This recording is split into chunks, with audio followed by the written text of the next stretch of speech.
Imagine Boston in the early 1960s, a city gripped by a chilling, invisible terror.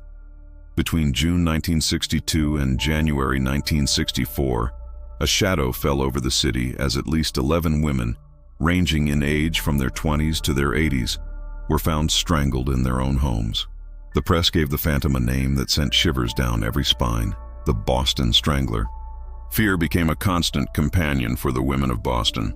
They changed their locks, bought tear gas, and dreaded being alone. The victims often lived in apartment buildings, places where a knock on the door was common. But in these cases, there was rarely a sign of forced entry. It seemed the killer was simply let in, a trusted face or a convincing story his only key.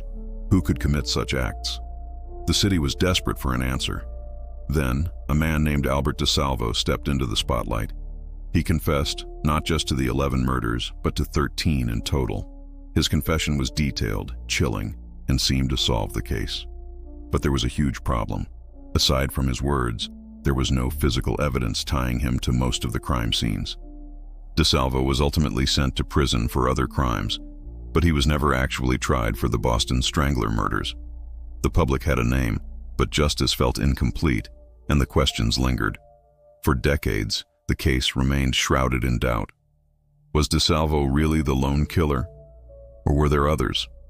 The mystery haunted investigators and the victims' families for 50 years. Then, in 2013, a breakthrough. Using advanced technology, forensic scientists managed to link DeSalvo's DNA to the final victim, 19-year-old Mary Sullivan, with 99.9% certainty. It was a stunning confirmation, but it only connected him to one of the many crimes. To this day, experts still debate whether all the murders were the work of one man or if multiple killers were active during that terrifying time. The Boston Strangler case forever changed police work, pushing forensic science forward and heightening public awareness of serial crimes.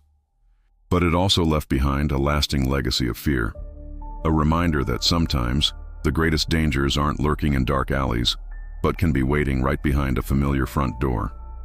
Thanks for watching.